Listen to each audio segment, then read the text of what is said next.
Good day everyone, we are electrical students and today we are going to demonstrate about installing the integrated development of the environment of programmable controls using Arduino, implementing typical programmable controls codes with actual diagram using Arduino.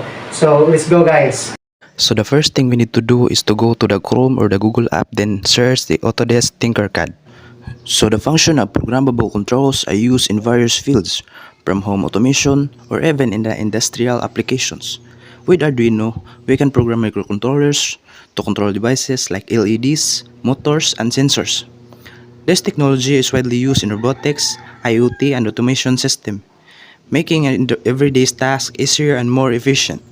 So after we search the website of the Autodesk, so you just click the first link that shown in the system. After clicking the link, so we came up to this, so you just need to enter a Google account, but we've done entering it, so we need to proceed the next procedure. Next is just click the create in the red arrow, then choose circuits. By the way, so this is the schematic diagram of what we're gonna use and the mock-up of what we used in the actual video demonstration. And now we are ready to automate simple program using codes and circuits. So here is Jasper shown to us that what devices that he gonna operate and how to connect circuits.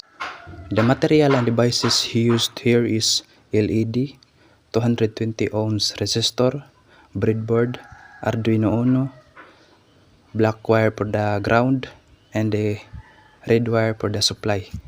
The ground wire from the LED is connected to the resistor and going to the ground terminal in the breadboard, and then the red wire is connected also in the supply terminal in the breadboard, and then in the push button it is also the same, the black wire to the ground and then the red wire is going to the supply terminal in the breadboard.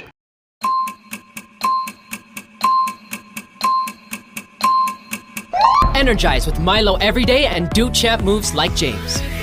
Energize! Start your day the champion way. Happy energy, energy gap. The energy gap. Drink Milo every day. Milo every day. With your 3 balanced meals, beat energy gap. Drink Milo